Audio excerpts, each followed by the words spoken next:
বৃহস্পতিবার ৪৩তম আগরতলা বইমেলার উদ্বোধন। বই প্রকাশক এবং বিক্রেতারা নিজেদের স্টল সাজাতে ব্যস্ত। সার্বিক প্রস্তুতি চূড়ান্ত।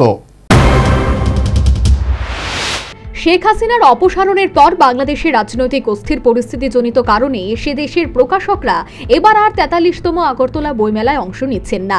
তবে কলকাতা, গুয়াহাটি, দিল্লির প্রকাশক এবং স্থানীয় প্রকাশক ও বই বিক্রেতারা এবারের মেলায় অংশগ্রহণ করছেন। বৃহস্পতিবার থেকে হাপানিয়াস্থিত আন্তর্জাতিক মেলা প্রাঙ্গণে শুরু হবে ১৩ দিনের আগরতলা বইমেলা। উদ্বোধন করবেন মুখ্যমন্ত্রী মানিক সাহা।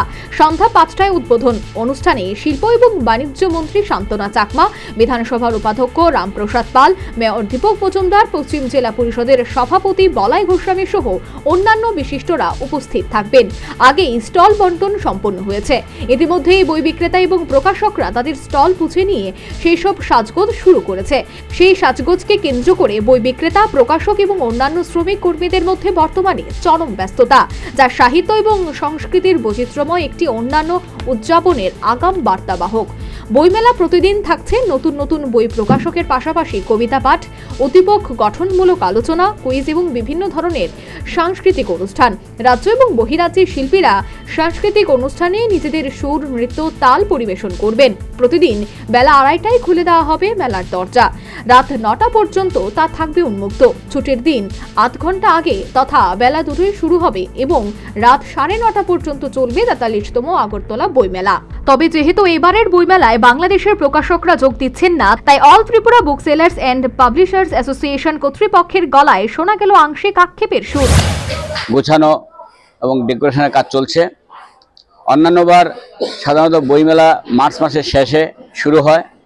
দি all Tripura book sellers and publishers অ্যাসোসিয়েশনের পক্ষ থেকে মাননীয় রাজ্য সরকার তথা মুখ্যমন্ত্রীর নিকট আমরা দাবি করেছিলাম যে বইমেলা এমন একটি মরশুমে হোক যে সময় বৃষ্টি থাকবে না, পরিবেশ সুগম থাকবে এবং ভাবি প্রজন্ম যাদের উদ্দেশ্যে আমরা বইমেলা আয়োজন করি তারা যেন বইমেলায় মুক্তমঞ্চে সময় নিয়ে আসতে পারে, পরীক্ষার চাপ না থাকে। সেই দৃষ্টিতে বর্তমান যে সময়টা ছাত্রছাত্রীদের পরীক্ষা থাকবে না, লেখাপড়ার চাপ তেমন থাকবে না, তাই এই সময়টা মেলা করার জন্য আমরা রাজ্য সরকার তথা মাননীয় মুখ্যমন্ত্রীর দাবি জানিয়েছিলাম। রাজ্যের মাননীয় অনুভবী মুখ্যমন্ত্রী আমাদের দাবি মোতাবেক জানুয়ারির প্রথম সপ্তাহে তথা ২রা জানুয়ারি ২০২৫ বইমেলা শুরু করেছেন। সেজন্য রাজ্য সরকার তথা মাননীয় মুখ্যমন্ত্রীকে the all Tripura book sellers and publishers association এবং মেলায় অংশগ্রহণকারী সমস্ত পুস্তক ব্যবসায়ী এবং প্রকাশকদের পক্ষ থেকে আন্তরিক সশ্রদ্ধ অভিনন্দন জ্ঞাপন করছি এবং আহ্বান জানাচ্ছি রাজ্যের সমস্ত পুস্তক পড়ুয়া, অভিভাবক এবং বই প্রেমীদের, আসুন বইমেলায়, বই কিনুন, বই পড়ুন, বই উপহার দিন। অন্ততপক্ষে মেলা প্রাঙ্গণে এসে বইয়ের যে দুটি মলাটের মাঝখানে যে আরও বই আছে, অর্থাৎ পাঠ্য বইয়ের বাইরে যে আরও বই আছে, আপনার প্রিয় ছাত্রছাত্রী, আপনার সন্তান সন্ততিদের কাছে বই নিয়ে পরিচয় করান যে পাঠ্য বইয়ের বাইরে আরও অনেক বই পাওয়া যায়। এটাই হবে বইমেলার সবচেয়ে বড় আউটপুট এবং বইমেলার সফলতা। আমরা আশা করি বর্তমান সুন্দর একটা পরিবেশে আমরা বইমেলার আয়োজন করতে পেরেছি এবং এই আয়োজনের মধ্যে দিয়ে রাজ্যবাসী সাড়া দেবেন।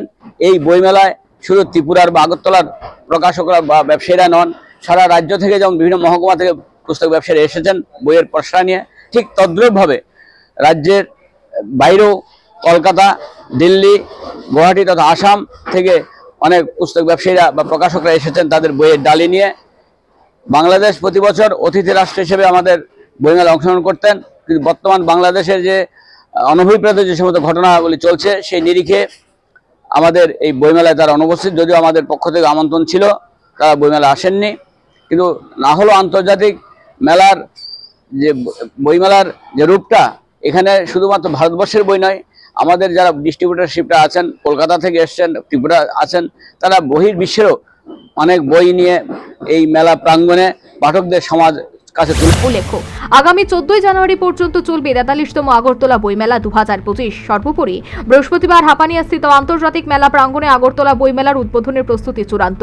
চলছে বইয়ের স্টল সাজগোজের কাজ। সৃজনশীল এবং শৈল্পিক অভিব্যক্তির প্রাণবন্ত একটি উৎসবের বার্তাবাহক মেলা প্রাঙ্গণে প্রাক প্রস্তুতি চরমে। Bureau report, news vanguard.